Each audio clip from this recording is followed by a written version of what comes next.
tu opinión acerca de esta campaña lanzada por Ciro Murayama y Lorenzo Córdoba directamente contra la austeridad del gobierno. Pues parece que estos señores están muy agarrados de la chichi de los privilegios y no están dispuestos a soltarla. Así es, y fíjate que como parte de esta campaña, tú sabes que durante las presidencias de Felipe Calderón y de Enrique Peña Nieto, se fue creando una red de, digamos, de colaboracionistas, por decirlo de manera más clara. Una red de colaboracionismo que se fue infiltrando en los famosos think tanks, es decir, los famosos organismos de cabildeo político en Estados Unidos, pero también que se fue incrustando poco a poco en medios de comunicación como The Washington Post, como en Univisión, etcétera, etcétera. Bien, ya ayer hablábamos de cómo Lorenzo Córdoba se dispone a viajar a Washington para protagonizar su pataleo. Ahí en el Instituto de México, Lorenzo Córdoba va a quejarse de lo mucho que lo maltratan acá en México el presidente y que va a denunciar que el INE está enfrentando muchísimos desafíos, pero advierte también que no va a ser fácil alcanzar, no va a ser fácil, lo dice así, transigir. Ya desde antes de llegar a Washington lo está anunciando. Entonces, este va a ser el tono con el que va a llegar a Washington. Bien, como puedes darte cuenta, en las redes sociales ya hay gente que se está sumando, Pedro Ferriz de Con, y le echas un vistazo a latinos, ya Broso y Carlitos Loret de Mola ya también están trabajando en esta estrategia. Bueno, ¿qué es lo interesante de esta red que crearon desde hace tiempo? Gente que está vinculado a Claudia X González, Amparo Casar, toda esta gente que orbitaba en torno a Claudia X González. Hace aproximadamente 2 años se creó una unidad de opinión del Washington Post, una unidad de opinión que regenta, que administra un personaje que se llama Mael Vallejo, que tiene actualmente una columna en Milenio. Mael Vallejo durante mucho tiempo trabajó en medios como Animal Político, Más por Más, es decir, siempre orbitaba ahí en torno a las proximidades de Claudia X González. Hace 2 años lo designaron como el editor en español de la página de español para América Latina. Y uno de los primeros fichajes de Mael Vallejo fue Carlos Loret de Mola. Y yo recuerdo, claro, ¿te acuerdas cuando Carlos se va de Televisa y dice que el gobierno de López Obrador anda detrás de él? Pues lo acoge en su seno Mael Vallejo para que escriba para The Washington Post. ¿Qué es lo interesante de este proyecto del Washington Post en español? Uno, la unidad de español del Washington Post no depende de la dirección del Washington Post ni de la sección editorial del Washington Post. En pocas palabras, va por libre. Entonces, Mael Vallejo tiene autonomía absoluta de contratar, ofrecerles un espacio a los Washington Post a aquellos periodistas, columnistas, analistas mexicanos y de otros países, ¿no? Pero fíjate la estrategia marcada por Mael Vallejo para evitar que Carlos Loret de Mola cayera en desgracia. Lo rescata, lo pone como columnista del Washington Post. Yo me acuerdo que Carlos Loret de Mola anunció a bombo y platillo que lo contrataron, lo ficharon como columnista del Washington Post en español. Pero alguna vez cuando yo le preguntaba a Mael Vallejo, oye, ¿por qué elegiste a Carlos Loret de Mola? Y dice, bueno, pero también elegí a otros periodistas, ¿no? Y efectivamente Mael Vallejo se da la tarea de poner en un mismo canasto lo que yo llamo manzanas podridas con manzanas buenas.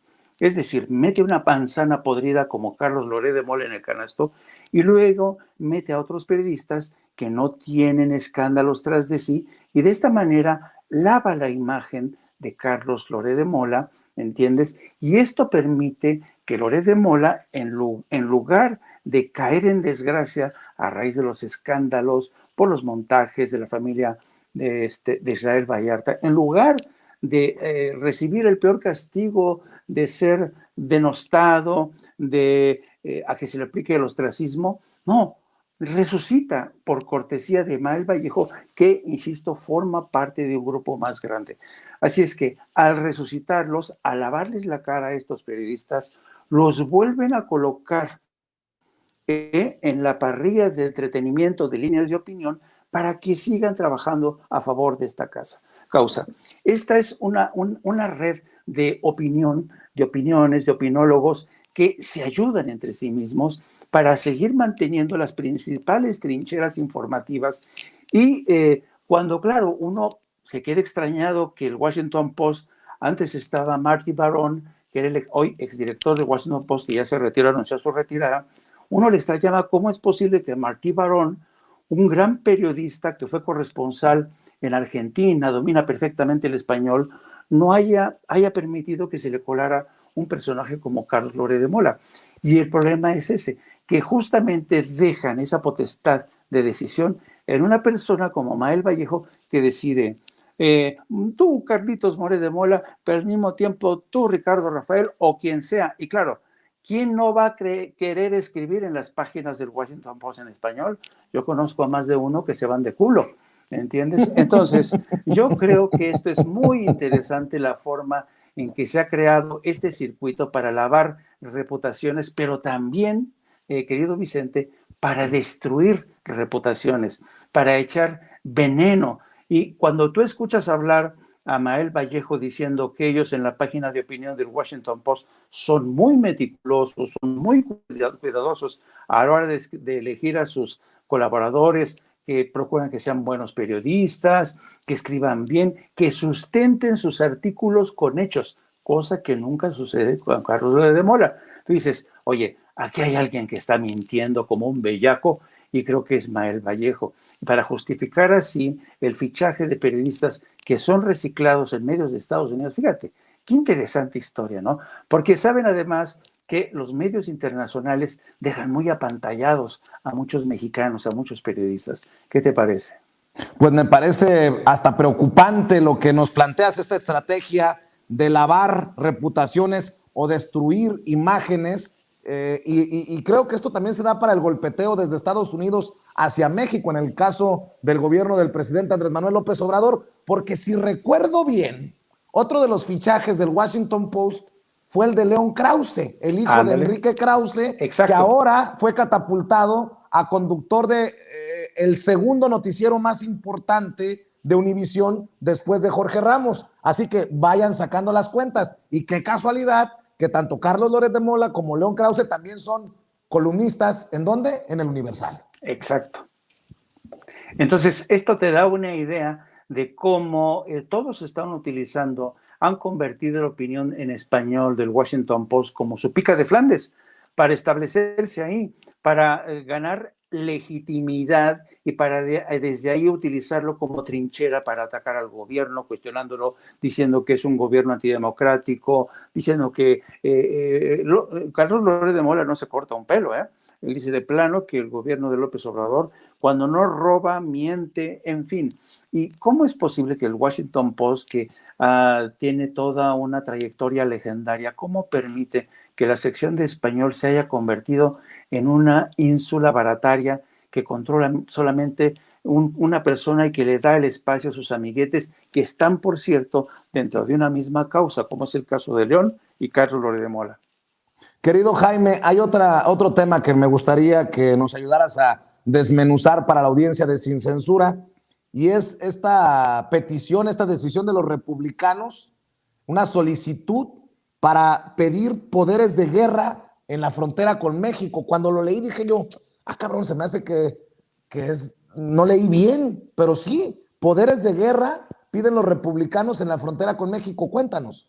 Mira, generalmente ya sabes que los republicanos de Texas y de Arizona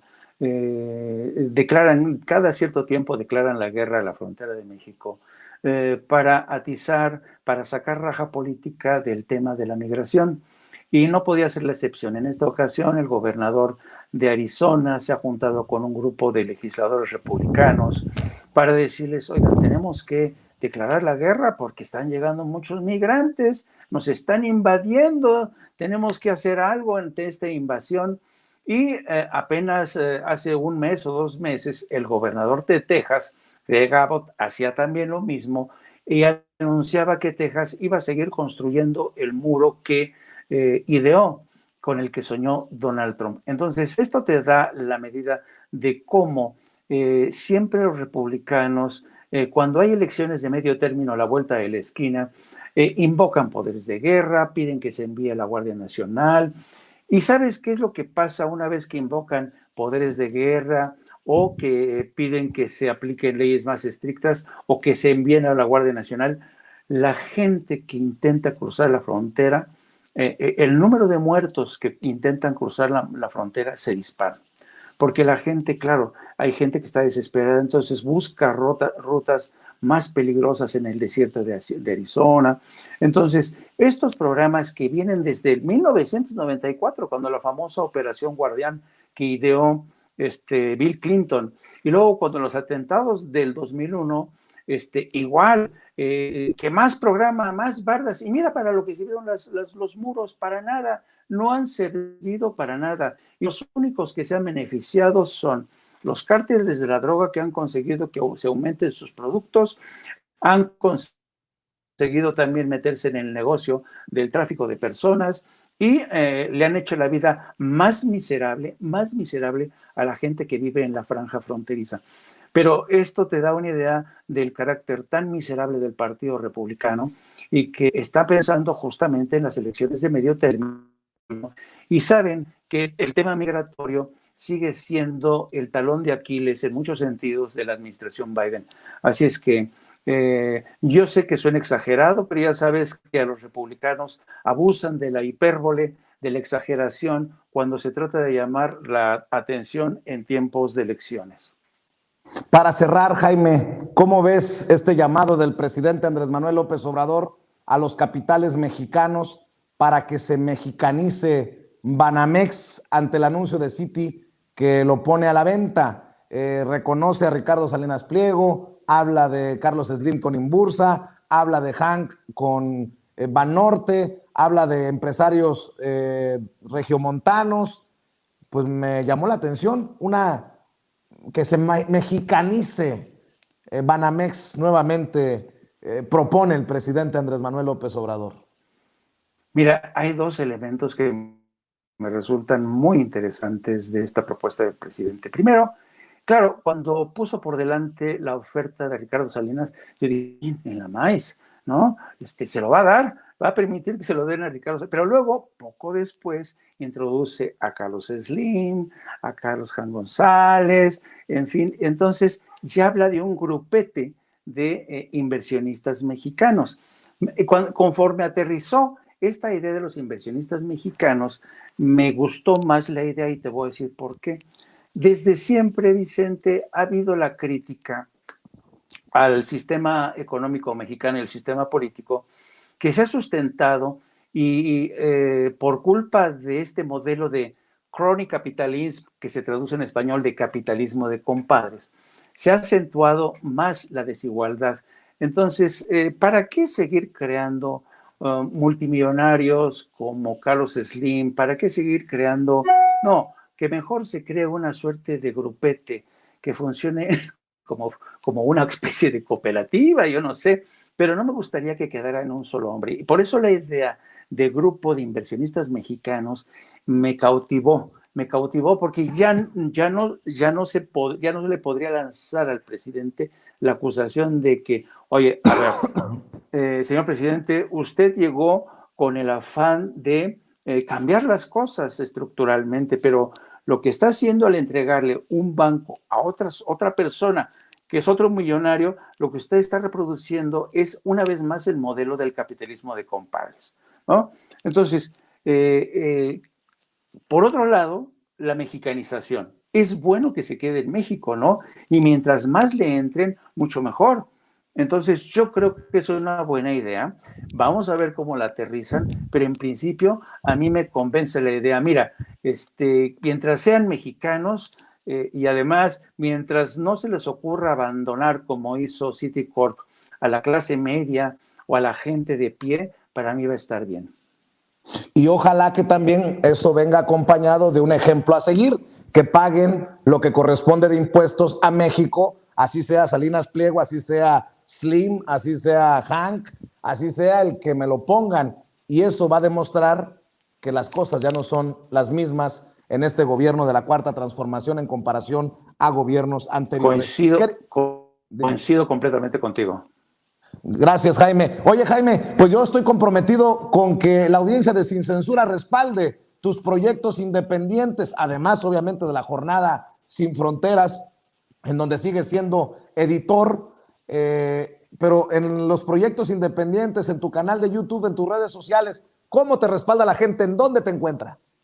Miren, nos pueden encontrar busquen No Apto para Cínicos, por favor, suscríbanse, denle el botoncito de suscribirse, la campanita. Dentro de poco vamos a anunciar a ver si encontramos una fórmula de cómo monetizar mejor.